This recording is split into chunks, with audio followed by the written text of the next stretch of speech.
Joining me on the line, he is laying on a bed in Orlando. Ladies and gentlemen, Jonathan Schaeffer's on the line.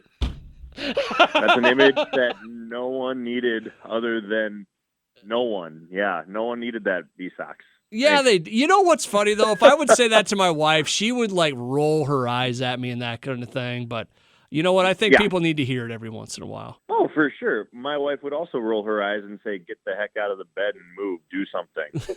So, Jon Schaeffer from Local 5 on the line with me right now. Down in Orlando for, 2 bowl games, as Iowa and Iowa State going to be playing their games this week. Iowa State tomorrow, the Cheez-It Bowl against Clemson. Yeah.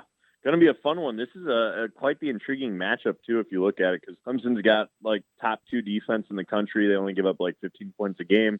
Iowa State's going to be without Breece Hall, and I don't know that there's a ton of drop. Yes, there's drop-off, but I don't know how big that drop-off actually is with no Breece Hall as they go to Jairo Brock. And so going to be an interesting test. It feels a little bit like the Notre Dame matchup from 2 years ago. See, now, you son of...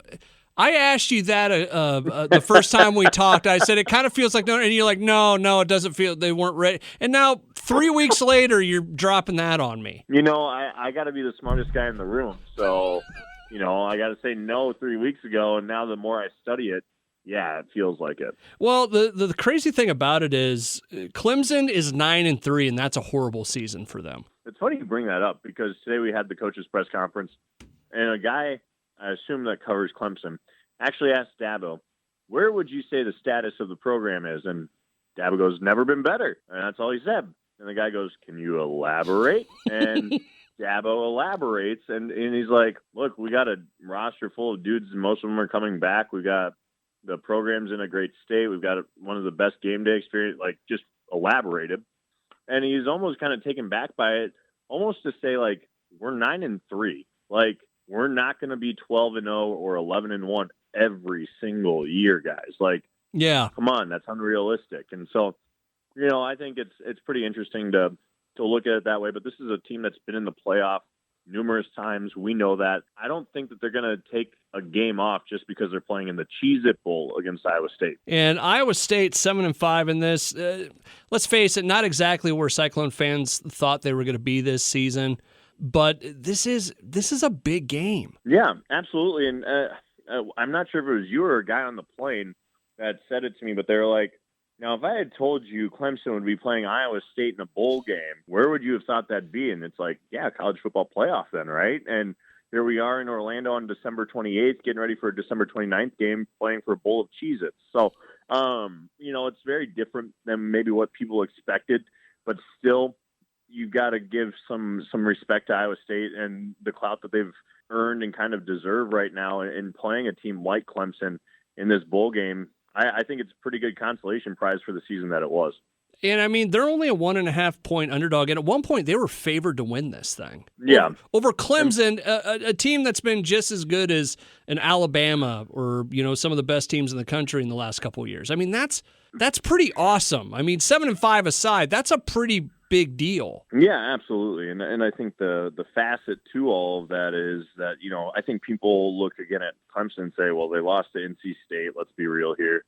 And they lost, that's a bad loss. But then your other 2 losses are to Pitt, who won the ACC, and to Georgia, who's in the college football playoff. So you tell me you can't look at Clemson and say, they're down or anything. But then you look at Iowa State, and they were close too. And Dabo Swinney realizes that. They were close to being a team on the verge of a playoff. And he realizes how much talent and depth there is on this Iowa State team and how tough they can be as a team. And so, I think Matt Campbell's earned the full respect of Dabo Swinney over the years too. So, and actually going to have a little story on that later tonight because, they do have a little bit of history. So no, that's very cool. Jon Schaeffer from Local 5 joining me on the line as Iowa State gets ready to take on Clemson tomorrow in the Cheez-It Bowl. By the way, the NC State game, I mean, that was a double overtime game. Yeah, so exactly.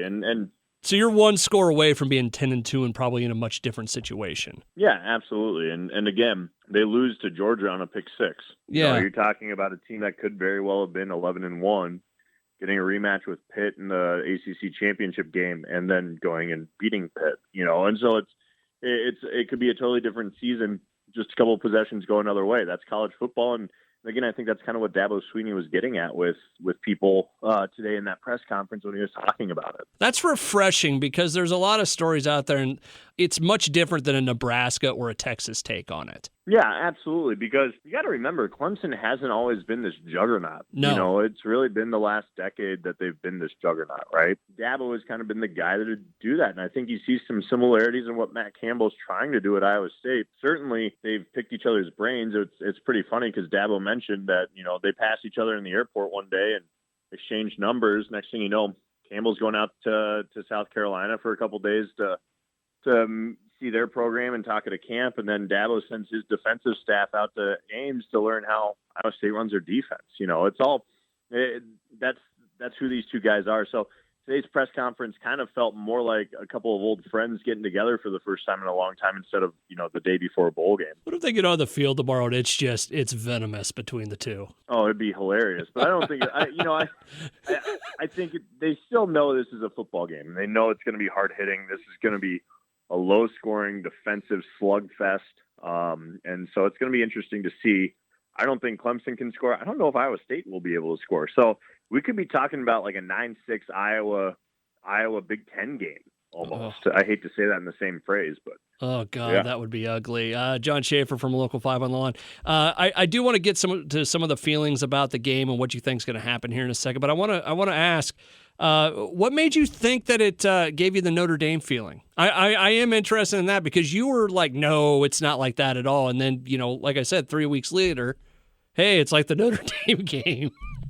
I think where it's that way is the defense. The more I look at this Clemson defense, the more I realize like points are going to be hard to come by for Iowa State. Okay. You look at that Notre Dame game, and it really wasn't the offense, or it wasn't the offense for Notre Dame that crushed Iowa State. Yeah, they put up points, but it was the offense for Iowa State's inability to move the ball. Yeah, that really doomed them. But let's face it, in that Iowa State Notre Dame game, and I forget what bowl it was, but it was Iowa State just got off to a horrible start, and they never got back, as I recall. Yeah, that was part of it, but I think Notre Dame was also a highly underrated team. And it was kind of almost 2019. 2019 in the Camping World Bowl. It was one of those situations where the bowl committee was like, you know what, time to get affiliated. This is your punishment. Because you're not in the conference, you're going to go to the Camping World Bowl and play Iowa State. Now, again, I think that was a really, really underrated Notre Dame team. And Iowa State was still learning some stuff about themselves. Plus, Brock Purdy got dinged up.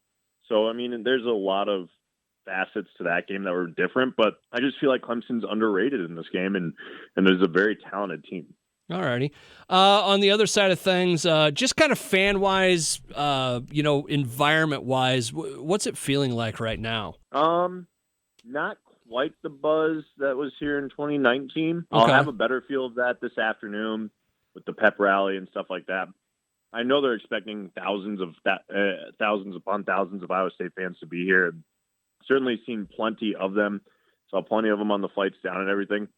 Just doesn't quite have that enamor, I guess, that it had a few years back. So I'd say give it tonight. I know a lot of people are still traveling today because it's expensive to get down here to Orlando, and then hotels and stuff aren't cheap either, so they're probably trying to save a little money here or there. But yeah, I mean, I think it'll be a pretty packed stadium tomorrow. I'll be curious to see how Clemson fans travel, just because this isn't a college football playoff game or a New Year's Six game that maybe they want or expect like they have in years past. So it'll be interesting to see kind of that fan dynamic. What is the agenda for the rest of the day? Pep rally tonight, and then what do you got going on tomorrow before the game? Tomorrow, they've got their fan zone thing that they do over there by the stadium, but it's pretty low key tomorrow. We've actually got the Iowa availability with coordinators and players ahead of the Citrus Bowl on Saturday, so we'll have that in the morning, and then game's not until 5:45 local time, so 4:45 Central, and so we got a little bit of a day ahead of us, and then tomorrow night we just turn it all out for the show and cover a good football game. Cool. Jon Schaeffer from Local 5 on the line with me right now. We will talk about the Iowa-Kentucky game a little bit later on in the week, unless you're ditching me. No, well, I'll be around. But all right, let's get to the game itself, the Cheez-It Bowl tomorrow, like you said, 4:45 for us. What do you see happening? What's the strategy? Who wins? Blah, blah, blah, blah, blah. Everything that ever happens in this portion of the interview. If you're a betting person, take the under. It can't be low enough right now, in my opinion. I think this ends up being it could be like a 10-7 or a 12-7 kind of football game, maybe even 12-10. I think it's really low scoring. I think that's part of why you see that spread not being bigger, because I just don't think Vegas sees a lot of points in this game. Over-under is 44.5 right now. Yeah, take the under until it's like under 30. Okay. I just don't see this being a high-scoring game. I know a lot of the bowl games have hit overs, but this is one of those where two really stout defenses that aren't missing a lot of players on that side of the ball, a couple of offenses that are missing some players, and so I think you kind of see a little bit more lethargic offenses, and definitely a slugfest. Could be one of those games where a pick six decides it. Do you think Iowa State can win this? I think they can.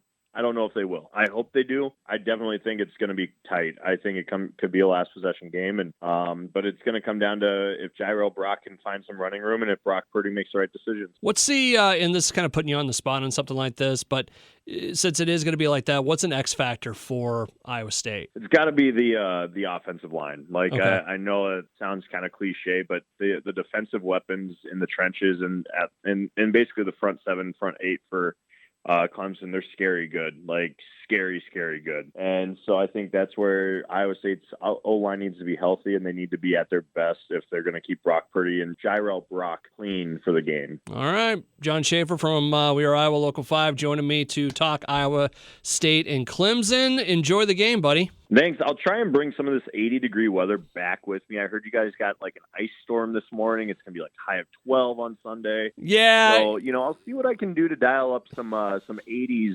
Just put, maybe if I just talk enough, it'll blow it north. There's a "you are full of hot air" joke in there, but I'm not going to do that to you. All right, John, have a good one, all right? You too.